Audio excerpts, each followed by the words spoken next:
It's wonderful to hear all of these kind words while one is still vertical.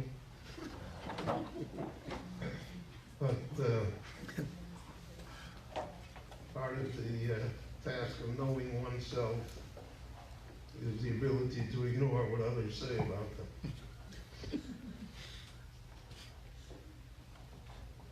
I hope my great-grandson will cooperate, though he's heard this before, so I don't blame him. It's an interesting Gemara that says that one of the great Tanoim met the Talmud of Rabbi Akiva, Rabbi Meir, and he had never met him before. He didn't know who he was. And he said to him, Ma shmecha, what's your name? And he said, Meir Anochi, I'm Meir. So then he continued and he said, Uma malachtecha. So what do you do, Meir? So he said, Lav lo Anochi. I'm a sofer, I'm a scribe. I write tefillin, mezuzahs, Sifrei Torah. So he said to him, Hizoyer b'ni, be careful, my son. Shemalachtecha melechet shamayim. Because what you are doing is melechet shamayim. It's God's work. And not only that, in hosafto sechos, v'chisarto sechos, if you write an extra letter, or you omit writing a letter that should be written, so then your work is posted.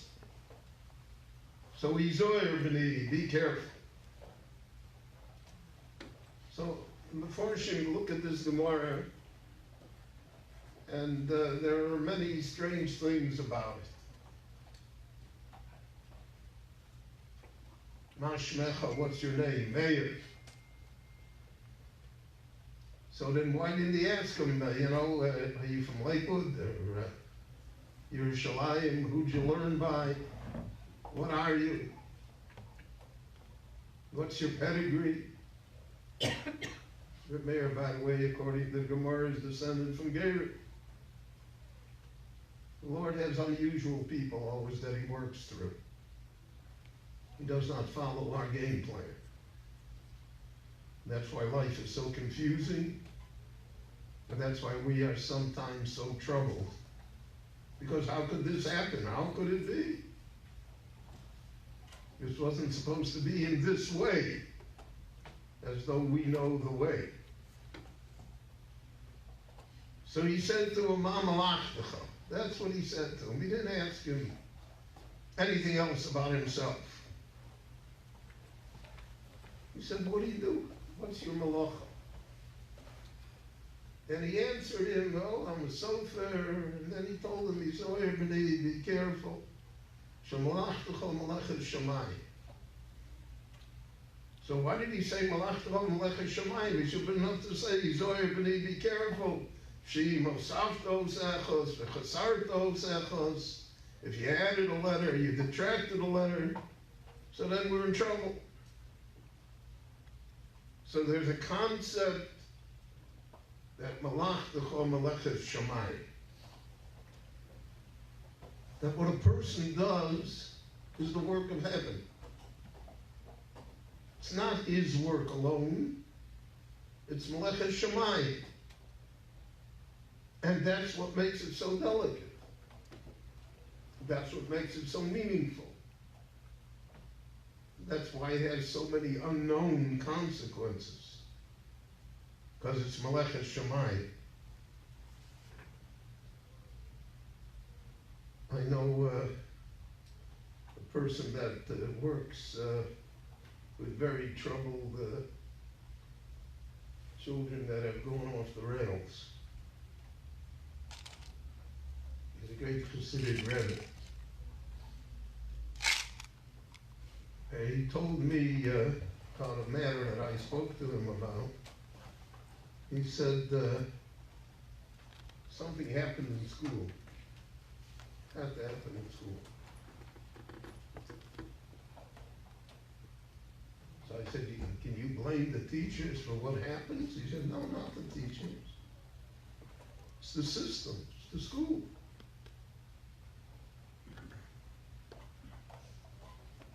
In the classroom that's overcrowded, somebody is going to fall between the chairs. In the school where teachers are not recognized for their true role, students are aware of it. And incidents happen.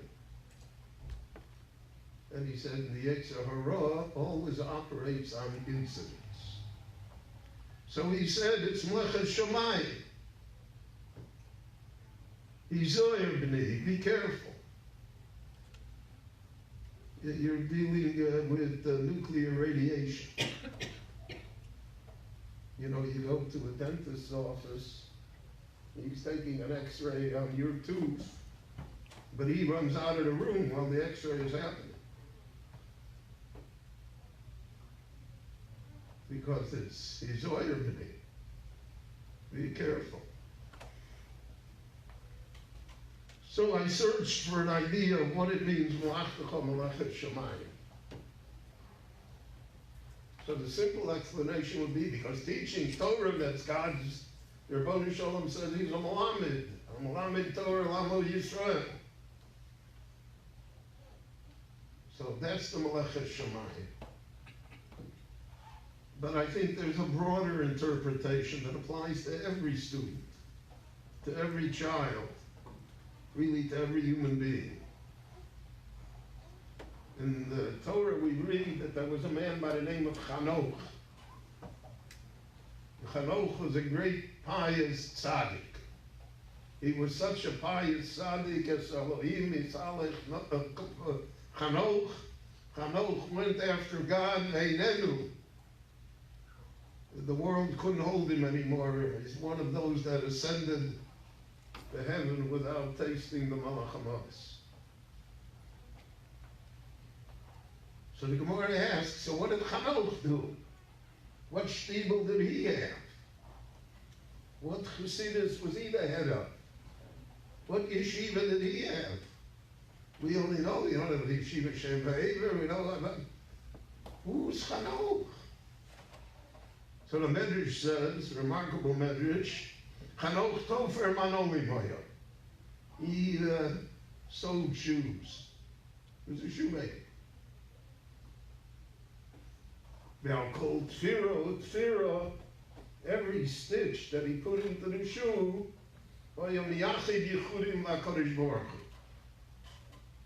he praised God.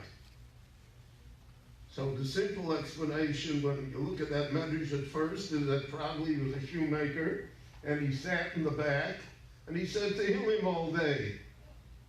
And he probably was disturbed when a customer came in and interrupted his piety. But Rabbi Yisrael Salanter said that that's not what the verse means. That's not what the medrash is teaching us. I'll call Tfira, every stitch that he made in the shoe was a good stitch. He gave the customer his money's worth.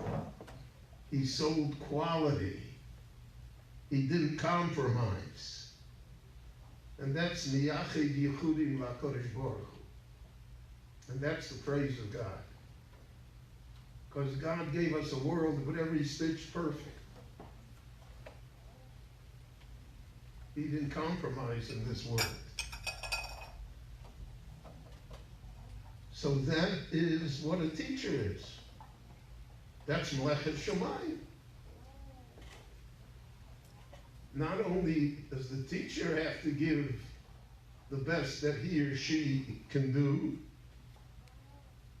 but he has to realize that he has to somehow draw from the student also. That's the Melechet Shamayim that exists. And so we are engaged in God's profession of making people better, of achieving a perfection. And even though nobody's going to come out perfect, and there is no perfect situation, and there's no one solution that covers all consequences, but the realization that it's Melechus Shamayim, Yizoyer b'ni, be careful how we approach it. That alone has the ability to make great achievements for us. We have another story about Rabbi that the Gemara says. By the way, Rabbi was out of the box. He's not your usual Tana. A lot of things happened to him. The Gemara tells us part of the story, but not the whole story. He had a very difficult life.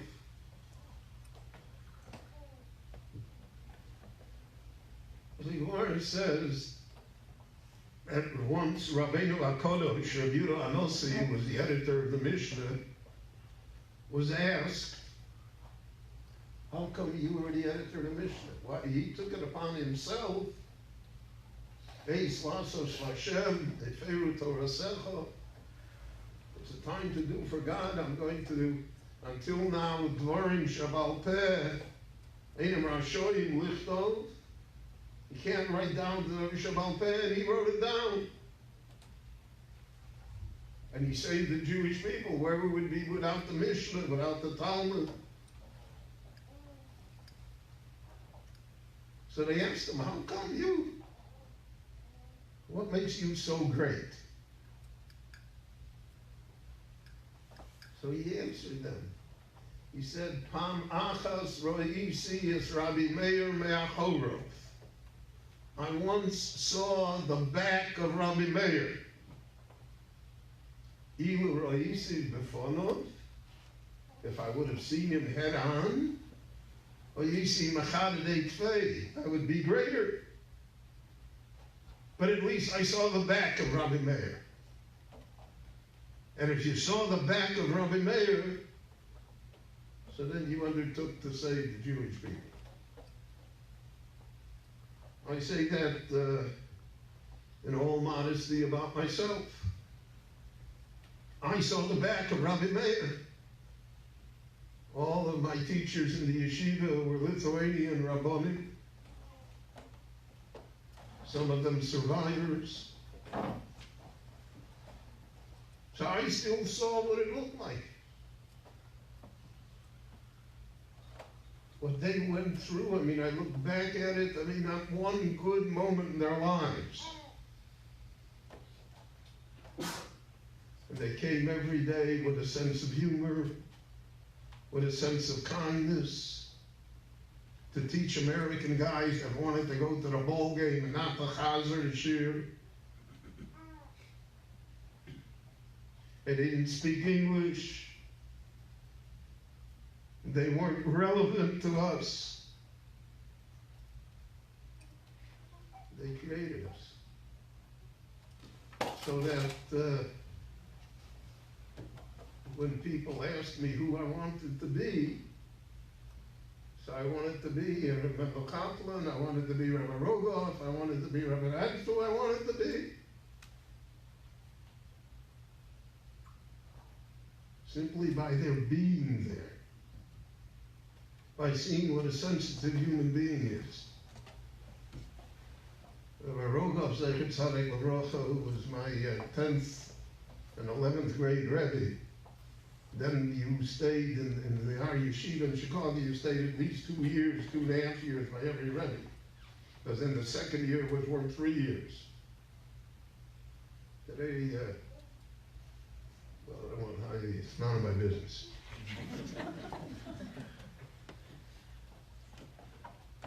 So Rabbi Rogoff never turned his back on a human being. So the janitor, we have 2 janitors in the yeshiva, Avi and Isaac. We used to say the third janitor would be Jacob. They couldn't find him. Maybe an Italian guy. So we would come to change the light bulb.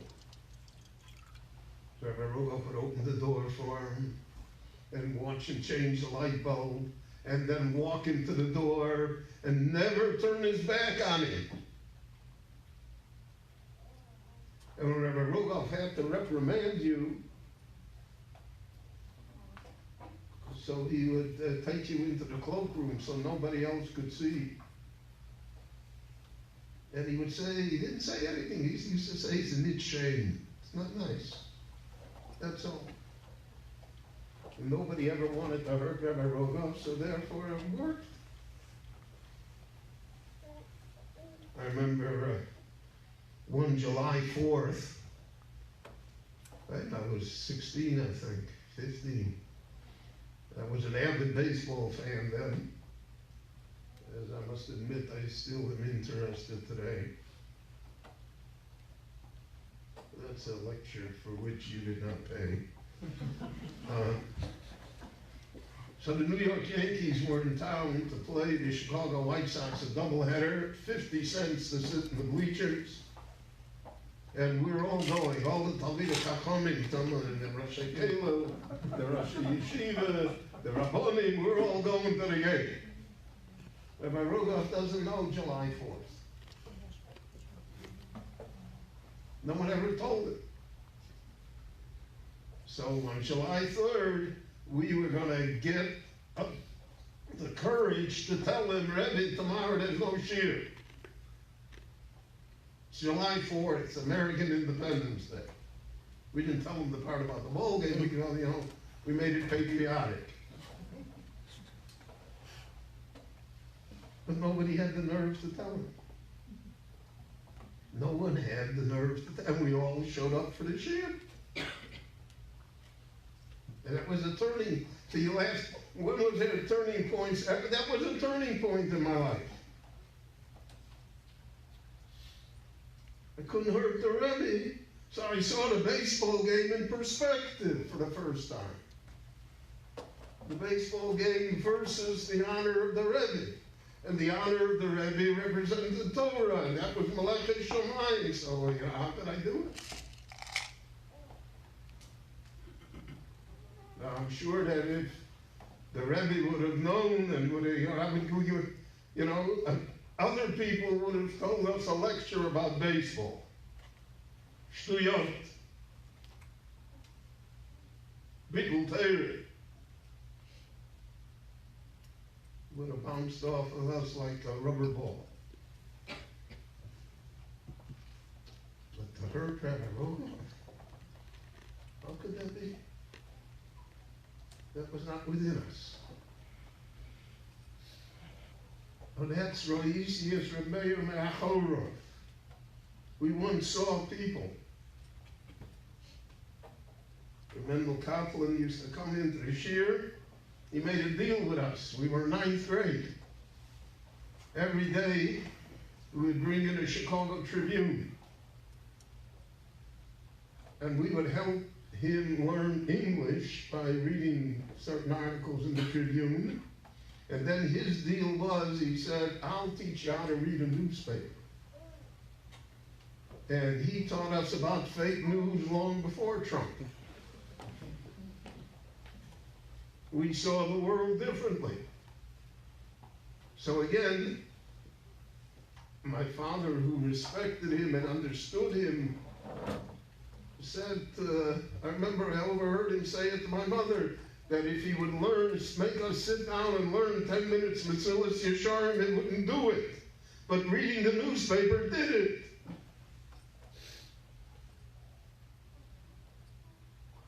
And the tzad HaShomer was that they loved us. They loved us. They loved us when we were in the yeshiva and when we left the yeshiva.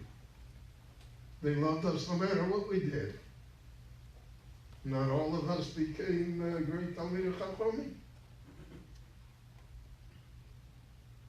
But they loved, and when we knew that they loved us, it was hard not to have them on our minds. So Roisi, we saw Meir. You see Reb Meir, you can be Rebbe. You can see Reb Yehuda Nossi, you can be somebody. You can do it. I remember when I was a Rav in Miami Beach, so that was a very long time ago.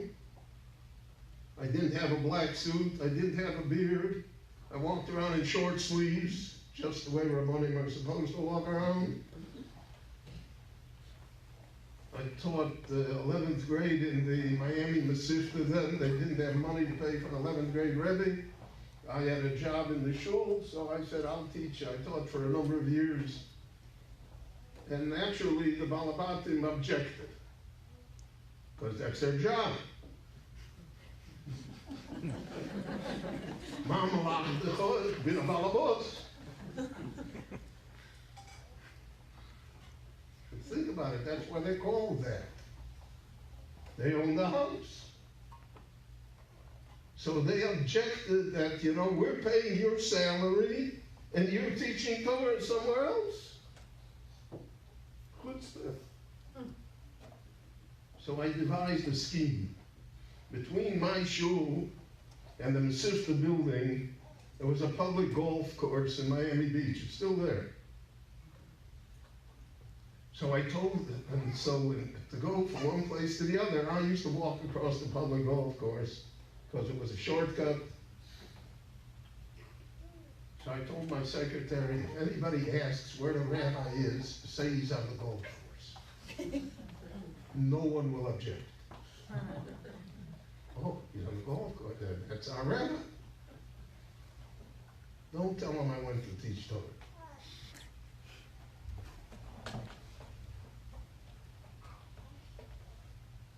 Because I saw Rabbi Rogoff. And I wanted to be like him. And I knew that that's what he would want to do. So all of us have to have our source of inspiration. All of us have to feel somehow about the Shemayim.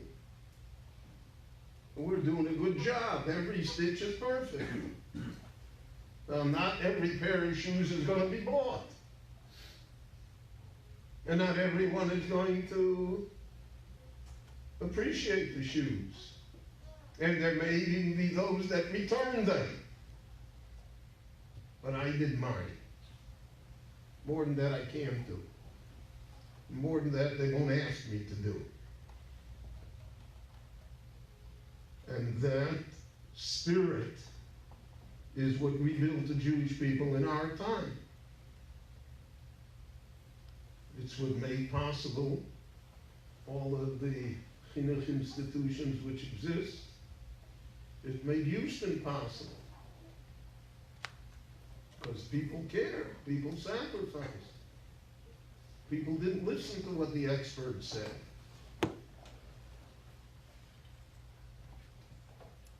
There is nothing as damaging as listening to experts. Because 90% of the time they're wrong, and the other 10% they say they don't know. Torah Tziva Lona Moshe. Moshe Rabbeinu is our model. Is Moshe the perfect teacher? No. First of all, Moshe has a very checkered resume.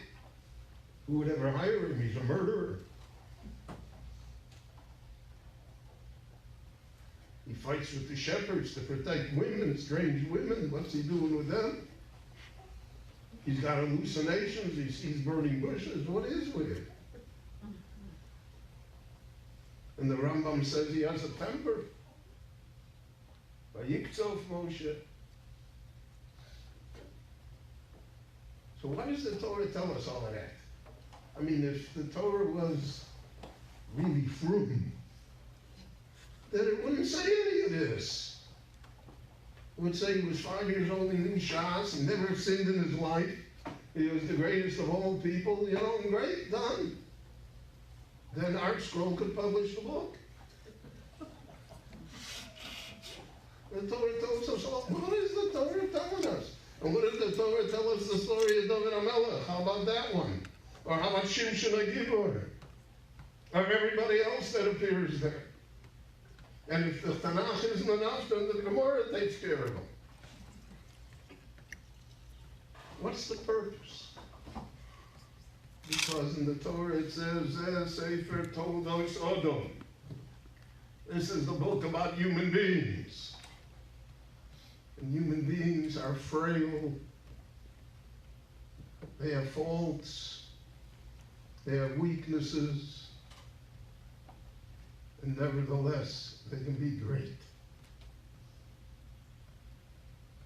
So David HaMelech can be David HaMelech even though that story appears. And Moshe Rabbeinu is Moshe Rabbeinu even though that story appears. And Yosef and his brothers, that story appears. And nevertheless, they can be the Shiftei Koch. And that's how we have to look at students as well. They're not perfect. I say only half in jest, that except for rabbis, there are no perfect people. There aren't. And we have to realize that in the classroom too. Nevertheless, they can be great. And they are great because of us. In spite of our weaknesses, in spite of our flaws, we're doing Meleches Shemayim. And when you do Meleches Shemayim, then the Rebbeinu Shalom helps you. Mish'ono l'Moshe, hu ya'aneinu. Mish'ono l'David, hu ya'aneinu. Mish'ono l'Shlomo, also not my story, hu ya'aneinu. Because the Rebbeinu Shalom measures whether we do Meleches Shemayim or not. And when we do Meleches Shemayim, then they help us. We would not be here tonight if it would not be B'siyata D'Ishmayim. There would not be a Houston if it would not be B'siyata D'Ishmayim. There would not be a Klal Yisrael. There would not be a Medinas Yisrael. None of this could have happened. But we had to do it. And then the Lord helped us.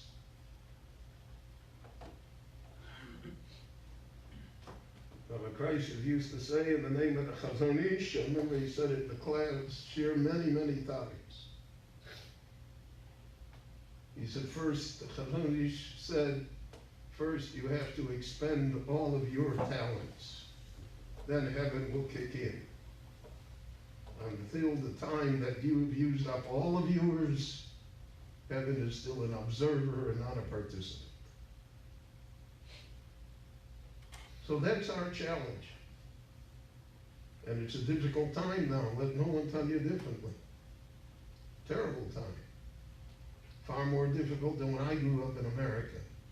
The Yitzhahara to go to a doubleheader of the White Sox and the Yankees is today not a Yitzhahara at all. It's a Yitzharato.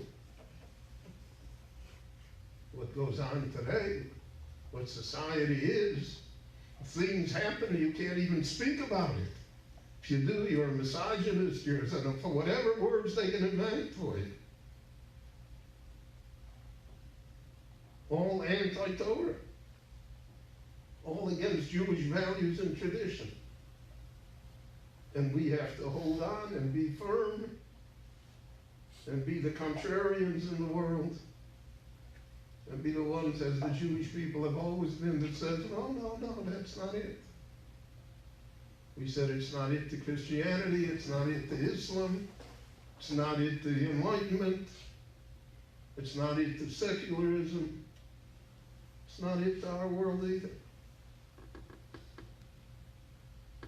V'nosam lanu Torah's emes. God gave us the truth. And therefore, v'chaye olam nota b'socheinu.